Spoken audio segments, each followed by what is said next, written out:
Welcome back to Casual Bias Rugby. Obviously, breaking news. Well, not really breaking news anymore, but we heard today that Frans is joining Damian Willemse and Jan-Hendrik Wessels in the injury list for the Springboks.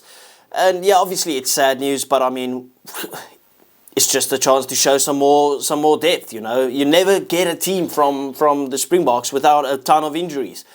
It just is what it is. We work around it. Anyway, so I thought, listen, this would be a great idea to give you this is all just my personal opinion, obviously, of our possible strongest 23-man squad. So let me know what you guys think about it. Please be active in the comment section. Tell me what you disagree, what you agree with, what you disagree with, what you would change. Yeah, but obviously these are from the guys that are available. Obviously we've got Sasha injured as well. I completely forgot about it. Yeah. Anyway, please do remember to like and subscribe. I do appreciate you guys. Channel's been growing great, and that's all down to you guys. Anyway, let's start off. Going in the front row, pretty obvious. A lot of these are obvious decisions, but Ox the steamroller and Che, Bongi Manambi, and then obviously to replace Frans Malherbe, I've got Thomas du Toit. Now I know Thomas du Toit doesn't always play as the, what do you call it, like a, whichever one, tight head or loose head. He doesn't play in that 3 jersey quite often, as far as I know, but I know he can play on both sides. I would go for him. I know the likes of Volkolo is still there. Volkolo has been great for the Bulls, but I just think Thomas du Toit, he deserves this. He deserves this opportunity. He's been waiting a long time in the shadows for it. He's performed when he's got the opportunity, and now he can actually go ahead and use this opportunity. I do believe we will see Volkolo, but this is just my, if I had to pick the strongest team out of all of these, I'd go Thomas du Toit to go there. Oxen Chair, probably the best prop in the world at the moment. Bongi Manambi, his stocks just went through the roof with watching that game against Argentina, that first game against Argentina. It was one of those guys where it was like, yeah, okay, we miss a solid number 2. You need a number 2 specialist out there. Anyway, but that's the front row. I feel like that's pretty obvious. I know there's some people that might disagree and go Volkolo. I just know we will all agree that Vincent Koch has to be on the bench. Like, he's sensational, but he has to be on the bench. It's just part of his job. Bomb squad. Anyway, in that 4 jersey, Eben Etzebeth speaks for himself. Not going to go into depth about that one. But in the 5 jersey, now this was a tricky one, because I don't feel like Roan Orkia deserves to be dropped. We know, for me, Erge has to be involved, and I think he has to be on the bench. So it's a toss-up between Franco Mostert and Roan Orkia. I do believe Roan Orkia will probably play the first game, and then Franco Mostert takes over from there. But yeah, overall, Franco Mostert is obviously the better player. He's absolutely a general when it comes to the lineouts. He runs some crazy lines. He's a workhorse all over the pitch. He's literally he embodies the Springboks, the way that we play. And I mean, the partnership between Franco Mostert and Eben Etzebeth, and then the partnership in terms of work rate with him and Pieter-Steph du Toit, it's just unmatched, right? So I'm giving that 5 jersey back to Franco Mostert. And obviously you guys can see the team literally over here, so you can see who I put on the bench as well. Number 6, Captain Rugby, Captain South Africa, Captain Siya Kolisi. Once again, speaks for himself. Pieter-Steph du tackle, once again, just takes that 7 jersey. There's no real competitiveness when it comes to these. But here's my first real surprise. And don't get me wrong, I love Elrich Louw. I love Jasper Wiese. But what is the one thing that we kind of always talk about when it comes to the Springboks?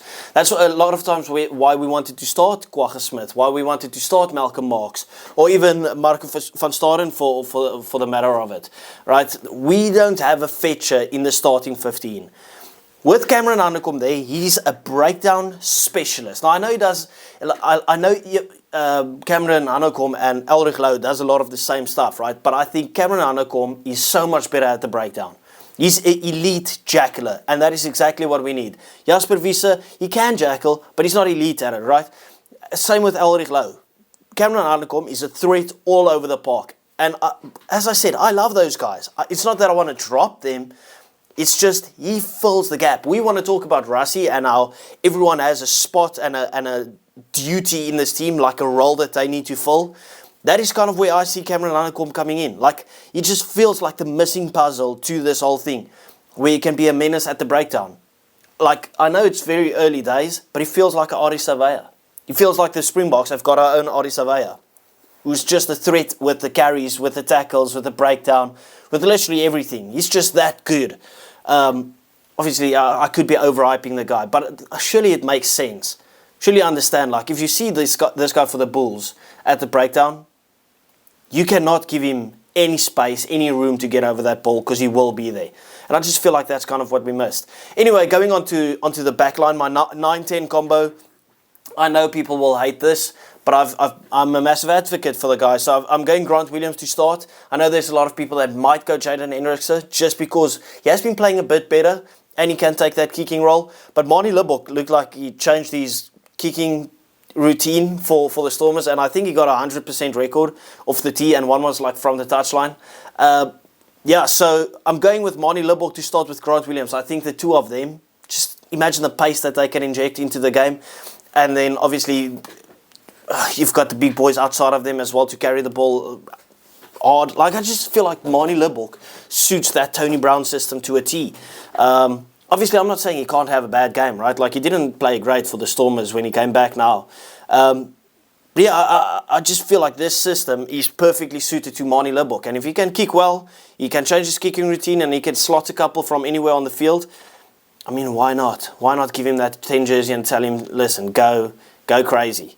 And Grant Williams, I just think he suits it with Manie. Like, the threat that you can have with just Grant Williams on the field, with the pace that he injects into the game, the threat just him by himself, elite. Damien Dell and the Jesse Kriel, I'm not going to go into that's pretty solid, unless you want to throw in Lukanya, maybe in 13. But yeah, try and trust it. We just keep going there. Anyway, fullback, the back three, Kurtley Arendse, Cheslin Colby, Apelile Fassi. I do love Willie. I really do love Willie, and I want to play Willie as well. I just think Fassi he's been good enough to retain that jersey, and I really want Willie to get to 100 caps.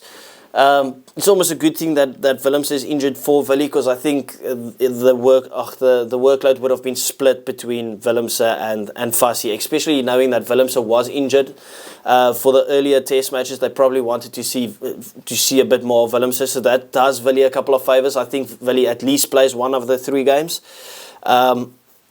But yeah, Fassi's been sensational since he's come into the Springbok jersey. I was a bit cautious at the start, but he has played some good rugby. He's even gone back to the Sharks now and he's played some sensational rugby as well. So fully deserved. The wings speak for themselves as well. Anyway, let's go onto the substitutes, right? Bomb squad, Malcolm Marx, Gerard Steenekamp, Vincent Koch. That's why I didn't shuffle any of them into the starting lineup, because this is their role, this is their responsibility, coming from the bench and causing absolute chaos and damage. Then Erge Snyman has to come back in. As I said, he had to be involved whether he starts or it's on the bench. I just think you can't lose the impact of Erge Snyman from the bench. We all know that they're still going to play about 30 to 40 minutes. Yeah. Then, obviously, I'm not going to leave out Elrich Louw. The guy was insane. He's been insane for the Bulls as well. And I'm not leaving out Kwagga Smith. So, obviously, this is a 6-2 split. Now, imagine having to deal with Siya Kolisi, Pieter-Steph du Toit, and then the Jacqueline threat of Cameron Hanekom. And then you bring on Elrich Louw for Siya Kolisi and Kwagga Smith for Cameron Hanekom, if you want to. Or you can even take off, for instance, Franco Mostert, take Pieter-Steph du Toit into the lock position, bring on Elrich Louw and Kwagga Smith, and you keep on Cameron Hanekom, and you have Malcolm Marx there. Imagine all those Jackal threats. It's enough to make a grown man cry. I'm telling you now. This is saucy. This is saucy. I think the play of Cameron Hanekom starting has got to be the trick. Anyway, fullback, the 2 backs on the bench, Kobus Reinach and Andre Pollard, they partner each other very well. They've played with each other for years and years. And obviously, when it comes down to it and you have to win a kicking fest, there you go. Pollard is your guy. And obviously, Reinach to inject even more pace into the game. Let me know what you guys think about it. Please do remember to like and subscribe. I do appreciate each and every one of you guys. You guys are amazing. I will see you, I don't know when, tomorrow. Bye-bye.